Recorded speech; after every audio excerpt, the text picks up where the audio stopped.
This is the story of what is happening to the American small town in wartime.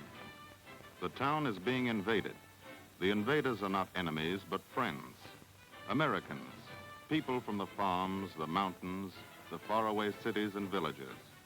They pour into the town, wash through its streets and into its houses and churches and meeting places. The town is flooded and overwhelmed. It was meant to be a living space for 5,000 to 10,000 people. 20,000, 30,000, 40,000 people roll into it, double up in its houses, camp on its outskirts. The new people have come here to work in the shipyards, in the machine shops and small factories. They work hard under the 90-degree sun, in the electric oven heat of the steel bulkheads, the heavy work and the small, exacting, precise work. Then they come off the ship, a friendly, good-natured army, but an army almost without organization. The small community is overwhelmed. Every power plant, pumping station, and grocery store pushed to the limit. They stand in line at the post office, sending money home to the cities and the hill farms. They line up with their laundry. In 3 weeks, they may get it back. Lunch counters jammed up. People being turned away from the diners. They swim on schedule. The lifeguards herd them out. Working in shifts and swimming in shifts.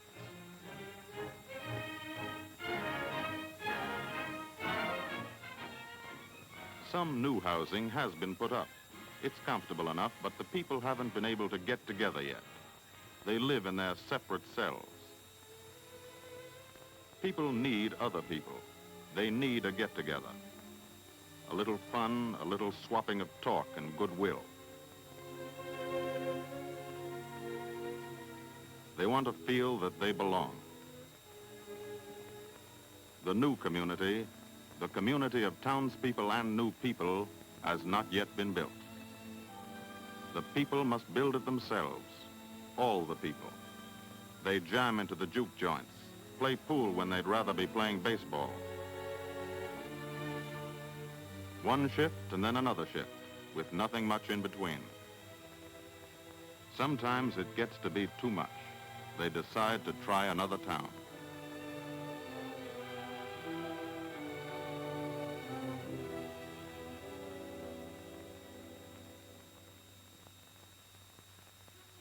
This is another town, a town where the people are doing something about it. The town is Sylacauga, Alabama. This town has the same problem. It had the same boredom and lassitude.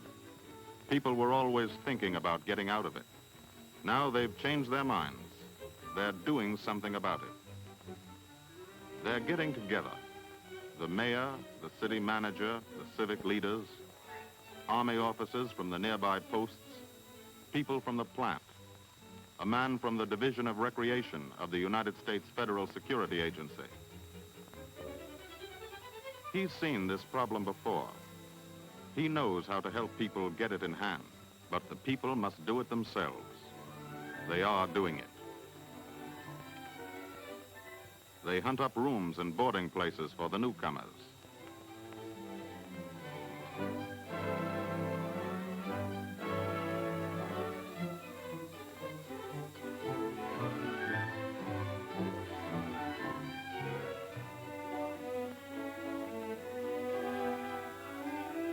They hold a get-together at the church.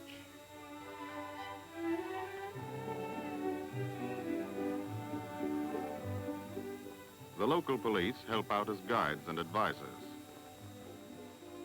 The women's clubs begin to organize things. They clean up the town pool.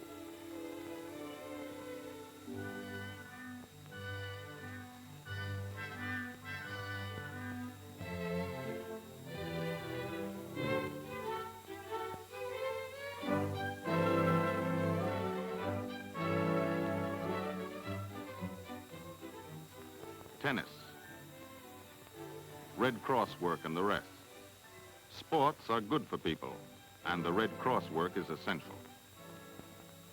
But the main thing is to get people together, cooperating with each other. working together, playing together. A new community is being born. Americans have been making new communities for 300 years and dancing in these communities. Quadrilles under the colonial candles of Williamsburg, dusty hoedowns in the new pioneer towns of Kentucky, square dances in the middle of the Kansas cornfields, miners romping together in the California gold towns.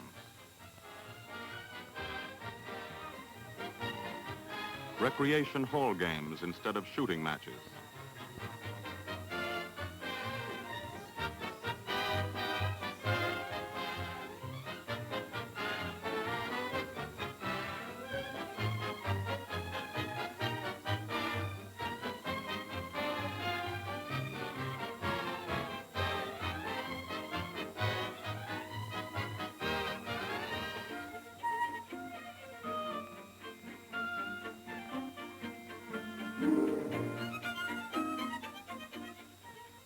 Nutrition programs instead of recipe swapping.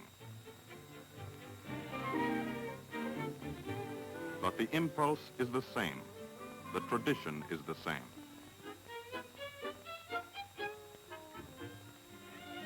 Storytelling and play acting and music.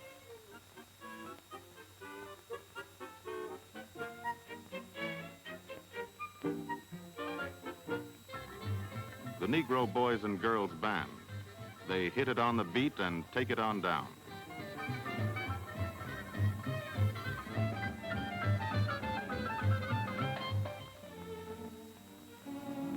The children dancing and speaking pieces.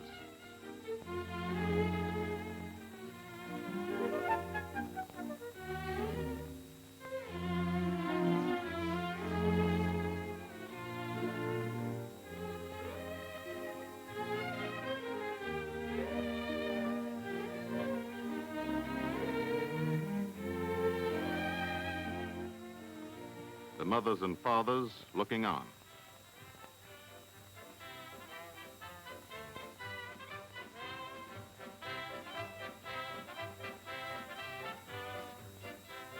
They remember the bond dances too.